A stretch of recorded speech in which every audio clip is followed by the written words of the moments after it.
Assalamualaikum warahmatullahi wabarakatuh.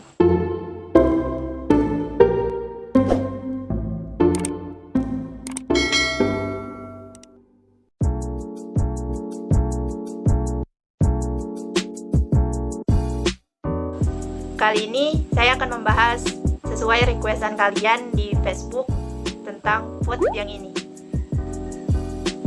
Yap, penista agama. Sepertinya hal tersebut sangat tidak lazim didengar. Penista agama sudah ada sejak dahulu, dari zaman Nabi Adam sampai sekarang. Bahkan sampai akhir zaman nanti, penista agama tetap ada. Kenapa begitu? Karena orang-orang non-muslim sangat tidak suka terhadap agama Islam. Sebagian ya, sebagian ada yang tidak suka terhadap agama Islam.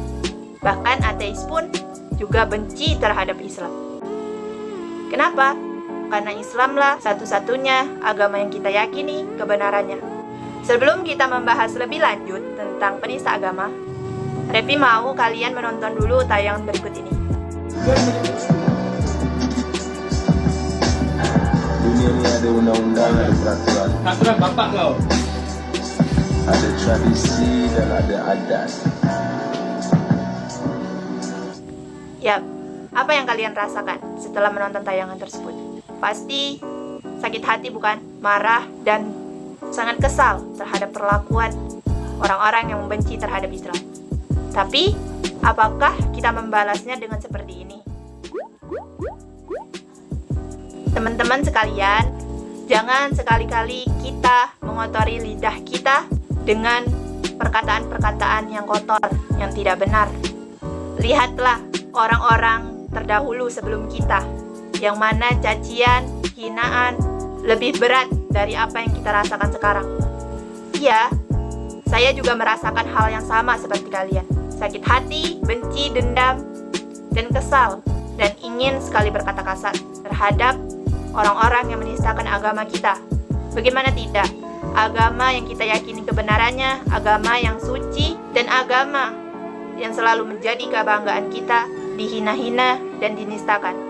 Tapi bukan begitu caranya. Kita harus menggunakan cara yang lebih baik. Seperti kisah-kisah umat terdahulu, ada beberapa umat-umat terdahulu juga merasakan dua posisi tersebut, sebagai penista dan sebagai orang yang dinistakan, atau orang yang memeluk agama tersebut dinistakan. Siapakah dia? Umar bin Khattab.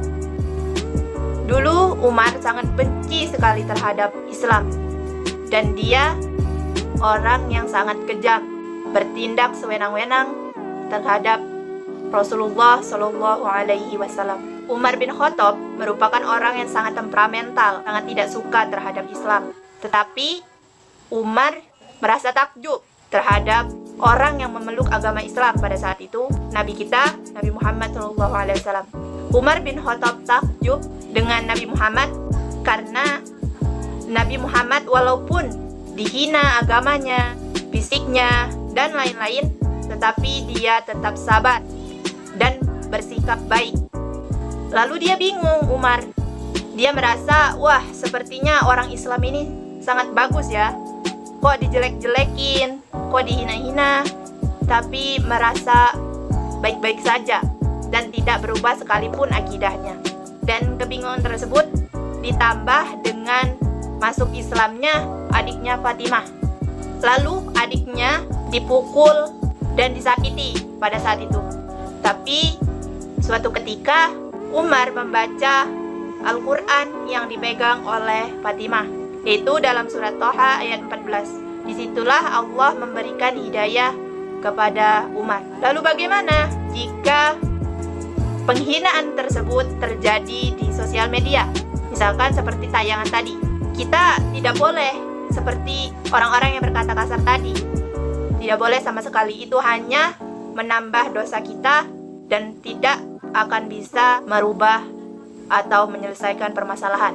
Yang pertama, kita sebagai seorang muslim yang harus kita lakukan, beri komentar yang baik atau laporkan konten atau tayangan tersebut, tayangan tidak baik untuk ditonton. Kan bisa tuh di Facebook atau di Instagram atau di sosial media lainnya dilaporkan seperti itu. Jadi kita nggak harus memakai kata-kata hewan. Yang kedua yang harus kita lakukan, kita harus mendoakan orang tersebut, bukan malah menyumpahi dia. Kita harus berdoa supaya dia diberi hidayah oleh Allah Subhanahu wa Ta'ala dan diberi hidayah untuk masuk agama Islam. Yang ketiga yang harus kita lakukan yakni sabar menghadapi ujian dan cacian. Boleh kita membagikan tayangan-tayangan atau postingan-postingan yang menghinakan agama Islam supaya cepat tanggapi oleh pihak kepolisian. Tapi dua hal yang tadi tidak boleh kita lakukan, berkata kasar dan membenci dia, karena kita tidak tahu kapan dia diberi hidayah oleh Allah Subhanahu wa Ta'ala. Dulu juga pernah ada orang yang benci sekali terhadap Islam, lalu dia menggunakan media, terutama media sosial, untuk melakukan keburukan-keburukan, mengedit-ngedit gambar Ka'bah dengan kotoran-kotoran manusia dan kotoran hewan babi. Terus dulu juga pernah ada karikatur Ka'bah yang diedit dikelilingi oleh wanita-wanita penghibur. Bagaimana kekejaman hoax pada zaman dulu dan pada zaman sekarang, bagaimana kekejaman orang-orang non-muslim, orang-orang kafir terhadap agama Islam. Sebaiknya sebagai seorang muslim, sejatinya kita harus menahan amarah kita, menahan diri untuk tidak melakukan hal-hal atau aksi yang brutal dan anarkis, karena akan menimbulkan kekacauan dan prahara yang lebih parah lagi, apalagi jika kita menggunakan kata-kata tersebut. Dan sebaiknya jika kita mampu, kita harus melaporkannya kepada pihak yang berwajib atau sekedar membagikan postingan-postingan tadi. Karena bisa kita bayangkan jika kita menulis komentar tentang hewan, misalkan ayam lo gitu kan, semoga lo cepet mati atau apa gitu. Bayangkan jika postingan tersebut masih ada sampai 1, 2, 3, 4 tahun bahkan lebih, maka dosa-dosa kita juga mengalir bersamaan dengan postingan tersebut. Tetapi jika kita mengomentari dengan bijak, dengan baik, berusaha untuk bertabayun, jika kita mengenal orang tersebut, maka itu lebih baik dan sebaik-baiknya cara. Dan kita tidak boleh menyalahkan agama yang non-muslim tadi, walaupun dia non-muslim. Misalkan dia beragama Kristen, Yahudi, Nasrani, Buddha, dan lain sebagainya. Kita menyalahkan agamanya. Memang nih agama ini gak benar, didikannya, ajarannya, misalkan gitu. Nah, itu menambah nilai intoleransi kita terhadap umat beragama. Maka disitulah jadi bahan adu domba antar umat beragama, antara umat Islam dengan umat yang lainnya. Untuk itu, mari kita berperilaku bijak dan berpikir sebelum bertindak dalam melakukan segala sesuatu. Mungkin itu saja yang dapat saya sampaikan. Terima kasih untuk kalian yang udah menonton video ini dari awal sampai akhir.